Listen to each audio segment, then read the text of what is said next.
Hey everybody, Jeff Antoniuk here. Welcome to Digging Deeper Jazz, and today we're talking about sound like a professional. Sounds like a good goal, right? So I want to give you a key to sounding more professional in your playing no matter what level you're at, and as always, this video is for all instruments. And now this may seem like a pretty big goal, sound like a professional, right? We all want to do that, and it may seem like way too broad a topic. We're going to get very specific. As you know, if you watch any of these videos with these digging deeper videos, that's what it's about, digging deeper, getting very specific. So we are indeed going to focus. So this is a major thing. It's going to sound very obvious, but it's a major thing that a lot of players don't get right or actually ignore. And this is something that pros constantly do, yet it's so obvious we kind of don't pay attention to it. So it's going to be pretty slick. As always, these videos are sponsored by Gonzalez Reeds. I've played Gonzalez Reeds for years now. They're awesome and I love them. Also, please subscribe to these videos. We have 50 or more videos up already, and we're getting a really fabulous response to this stuff, so I'm pleased that people are liking them, and check them out. Pretty much every week we have a new video come out, so I'd love for you to see it next time. And people are asking me, why am I doing these videos? Why am I not charging for these videos? That kind of thing. And I'm really doing them for folks like you out there who find this information important. If you're a college student, you may not need this information. Maybe it's an adjunct to what you're learning, fantastic. But this is for adult students, and that's many of you out there who love this music, fanatical about this music as much as a pro like me is. But you're doing it on the side, and you're looking for good information, maybe even a little bit of wisdom. Harder to get, information easier to get. And that was a piano solo for you. So I have classical musicians who are trying to learn to play jazz a little bit better, people coming from other styles. So I hope that this information is finding a good spot for you, and that's the tip of the iceberg. I want to create a bigger community of all of us that want to play this music. Providing information is fine, that's easy enough to do. That's the tip of the iceberg. So one of the things I want to tell you about, if you live in the Washington, D.C. area, which is where I live, for adult students, folks playing on the side, people making their living in other avenues other than music, jazz band masterclass is what I've been doing for 15 years here in the D.C. area. Hundreds and hundreds and hundreds of adult musicians have come through and played and studied with us. So what I'm doing now is training other jazz professionals around the country to do this. So we have a guy in New York City, Jazz Lab NY. We have a guy in Bethesda, Maryland, Jazz Lab Bethesda. I'm working right now with somebody in Philadelphia and somebody in Sarasota, Florida. And this fall, the fall of 2017, they are going to have their businesses opening. I'm talking to people in Toronto. I'm talking to people in Portland, Oregon. So this is exciting. And if you live in those spots, there's going to be something amazing for you soon. If you live somewhere else that I didn't mention, send me an email. Let me know if this is of interest to you. Let me know if there's a pro in town who would be great at doing this work. There are so many folks out there that want this opportunity to learn and play. That's why I'm doing these videos. So I hope that makes some good sense to you. And I tell you what, I'd love to hear from you. Please send me an email at diggingdeeperjazz@gmail.com. And lots of times I have a handout or a PDF I can send you with these videos. Today I don't, but I tell you what, a lot of people have been asking me about the theme music, the music that plays at the beginning and end of these videos. And it's actually off one of my albums, my band, The Jazz Update. And it's a song I wrote called Mr. No Bones. So send me an email. I'm happy to send you that MP3. Okay, so let's dig into this idea of how we can sound more professional, or what is it that makes somebody not sound professional? There are a list of 10,000 things that could be. Well, over the years, now I've auditioned people to be in the all-state high school band. I've been that guy. I've taught at universities. I've auditioned at universities, who gets to come in, who doesn't get to come in. I've taught for 30 years. You know, the idea is I'm super fantastic. No, that's not the idea. The idea, all right, someone's got to say it, right? No, the reason I listed all that stuff is wide range of experience, different ages, different ability levels. I've seen a million things. Here's something that stands out to me all the time. Inconsistent volume. That simple. Your volume is jacked up. That sounds unprofessional. So think about it. I was at a restaurant last night and there were some kids sitting at the other table and they would get really loud all of a sudden. They would talk inappropriately loud. And then I noticed they'd be whispering and the adults at the table couldn't even hear what they were saying. Not professional. Those kids were totally not professional human beings. I mean, I used to be a kid, full disclosure. I have a kid, but they're not quite like really human yet. They're like humans in training, right? And so the idea is they haven't figured that out. They talk inappropriately loud. They talk inappropriately soft, and it's jarring. You don't know what they're saying. You get it, right? Now, the adults at the table, they can get excited and they can really punch a word, right? They can get a little louder, but it's appropriately louder. They can whisper or they can be dramatic, but they know to whisper at a level that people can hear, right? And when there's an adult who doesn't quite have that down, we call that poor social skills or something else, right? So that's what I'm talking about. You are very attuned to this when you're talking to someone who talks too loud all the time, someone who talks too soft.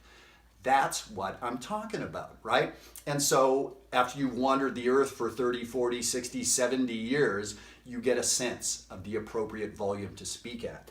These tools are a huge drag. I don't know if you've noticed that. I love the saxophone, but it's a total drag and it ruins my life half the time. It's so dang hard to get that volume just right. So that's what I'm talking about. Now there's actually two elements to this.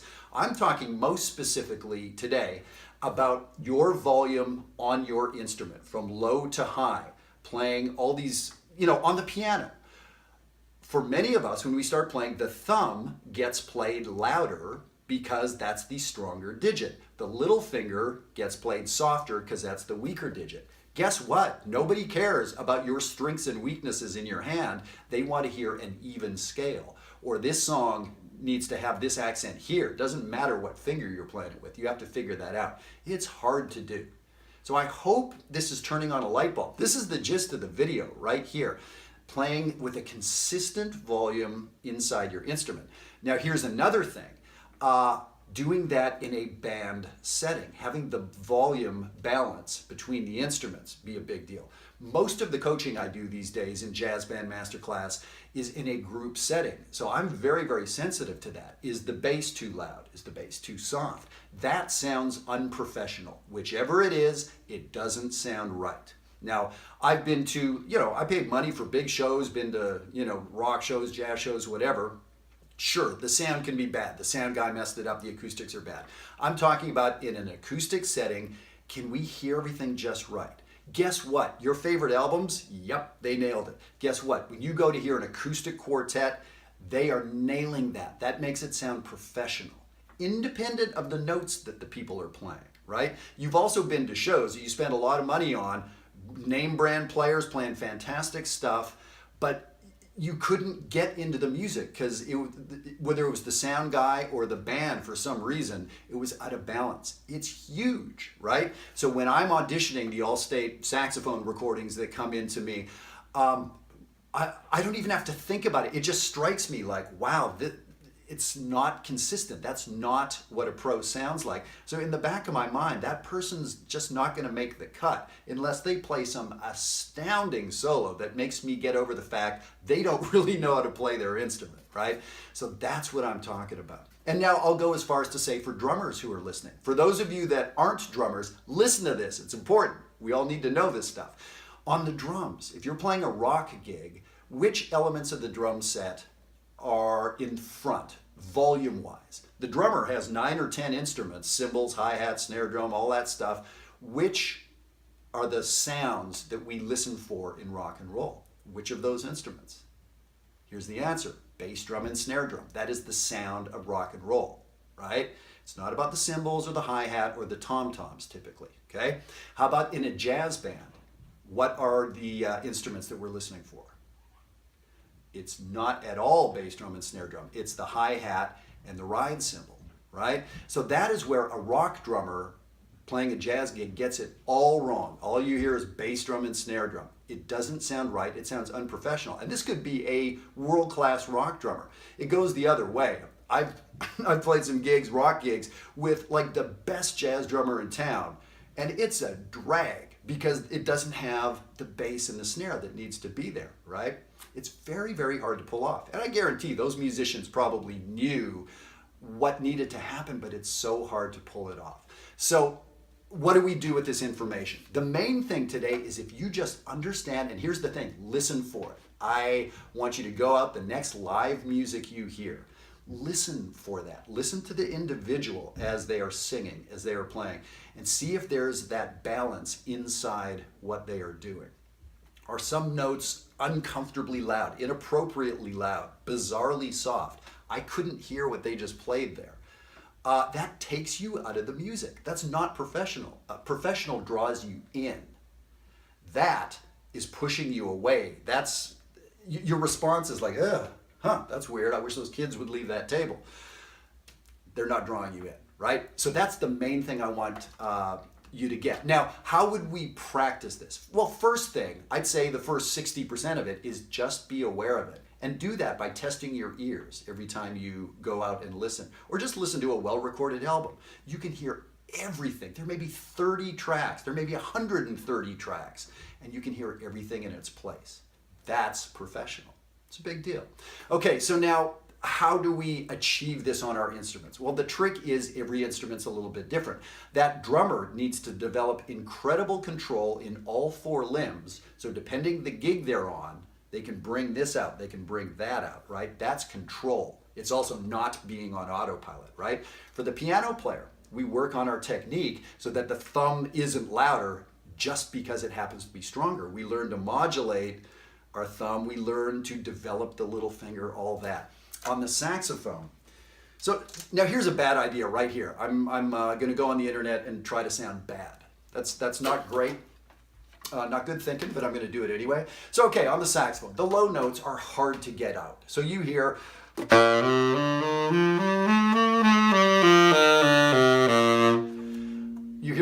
low notes are too loud. That's one of the pain in the butt parts about the saxophone. Or for less experienced players, as they go up high, it'll probably poop out as we get nervous about the high notes and as we run out of air.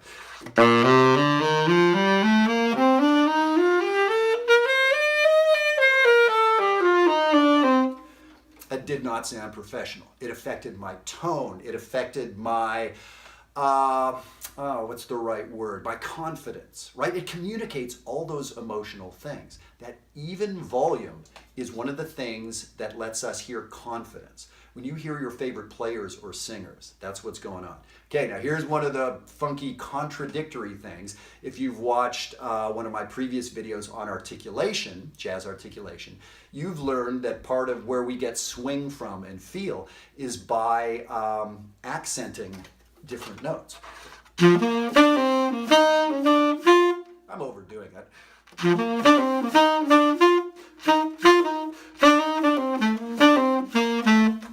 So, of all those notes I played in that song, there were real loud notes. There were notes that were ghosted or very, very soft in there, right? So not even. So there's a contradiction. I'm telling you to play very even, then I'm telling you you have to not play evenly. Right, both bits of information are correct. This gets back to where I started. Now we need some wisdom as to how to apply that. That's harder to do like this. That's why you have a teacher. That's why you join Jazz Band Masterclass. That's why you find a pro in your city to start doing this kind of teaching, to start applying the information. Applied information is wisdom, right? So there is a contradiction there, but just like in my speaking, I hope I sound like something of a normal human being here. I've punched some words, like I just did with the word punch, and I also kind of swallow some of the things I say. I said swallow. That last syllable of swallow was almost inaudible, but I hope you could hear the word I was saying, right? So as a professional orator, I've figured out how to do that stuff. So that's what we do with these instruments. It's hard. So what's the assignment? You want an assignment? Here's an assignment. Play songs with fewer notes to begin with. It is so hard when we're wiggling our fingers to have the constant volume because our technique starts blowing things up. So play songs with fewer notes. Those are called ballads some of the times. Fewer notes, slower notes, right? Play some ballads and think about your presentation volume-wise. okay? And can you just play, the word I keep coming back to is declamatory. Can you play in that sort of way? So if I play Duke Ellington's Sentimental Mood.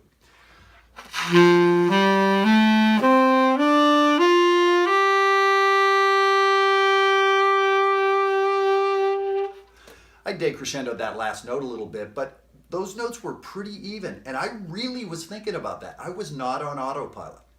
There was a simple scale going up in the middle of my instrument, nothing too hard about it. If I did that an octave higher, way at the top of the tenor sax, it would have been that much harder. So play things like that.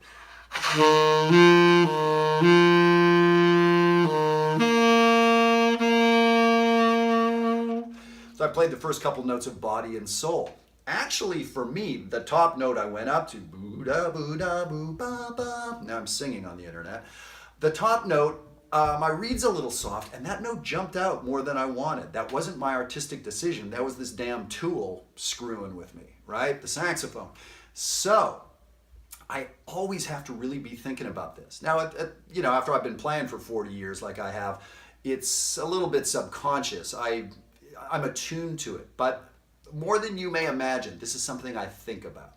So do that little study of your own, the next however many live music things, or just conversations, people in a restaurant. Be aware of what a big deal it is that someone's volume relative to themselves is somewhat consistent, right? And that also gives a personal sound. Some people will do it a little bit differently, but there's still parameters that make us feel comfortable or that kind of put us off. Well, that happens with music. So again, this is so simple, obvious, you wouldn't think this is a thing. I'm here to tell you, with all the experience and all the auditioning of students I've done, the zillion concerts I've heard, this is huge. It's really, really big. So I hope you pay attention to it. Send me an email, diggingdeeperjazz@gmail.com, and I'd love to send you that MP3 if you're interested. It's a great album, actually. The album's called Brotherhood, and very proud of the band that I played with for years and years, and it's a fun tune, so I hope you'll dig it. Please subscribe to these videos, and click the button. You know how to do it. There's much more coming, and I'd love to keep sharing some good information with you. And of course, let other people know about these videos. And like I said, much more to come. So by the way, I mentioned it before, if there's a pro in your area that you think would be good to help expand this kind of thing and get other adult students like you a place to play, a place to learn, please mention this to them, send me their name, whatever it is. I'd love to get in contact and start spreading this idea. If you are a pro, this is a pretty cool way to move ahead and to build your business and to do something really different that the marketplace just doesn't have. There just isn't much of this going on, and I'd love to have you doing this work. Okay, thank you so much. Appreciate you tuning in. Take care.